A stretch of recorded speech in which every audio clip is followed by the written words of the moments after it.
Punching holes in a bar is what a blacksmith does. It almost defines us. Here I've taken a typical round blacksmith's punch and punched a half-inch hole in a piece of 1.25 inch wide bar. But if I use that same punch on a half-inch wide bar, I'll cut the bar in half. The way around that is to slot punch and then drift. I can take a slot punch and drift and put a half-inch hole inside a half-inch bar. By using the slot and drift method, I keep good wall thickness. By varying the length of the slot punch, I can put different sizes and shaped holes in a bar.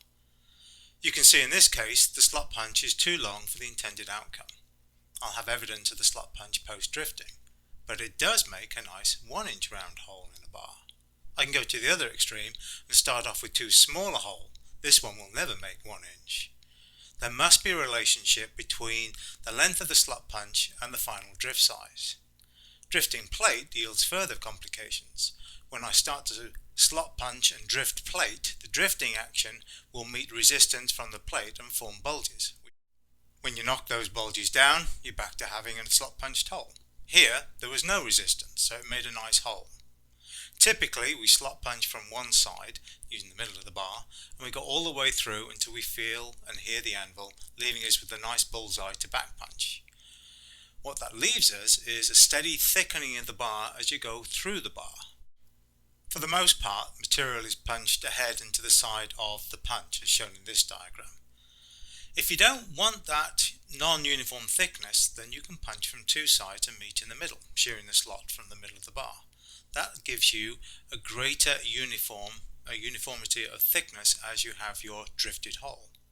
Taking that a step further, if you offset your slot punched holes, now you're starting to look at developing angled holes. Here a suitable drift has been pushed through those two holes. If you're consistent with your method of work, then you can produce consistent angles in multiple bars. Here I've punched across a square bar corner to corner. The issue with punching across the corners is I have to protect those corners when I drift, and so I need a suitable bolster to drift into. Angling your punches will give you an even greater angle to pass through, as shown in this photograph. But what happens to the material as you punch?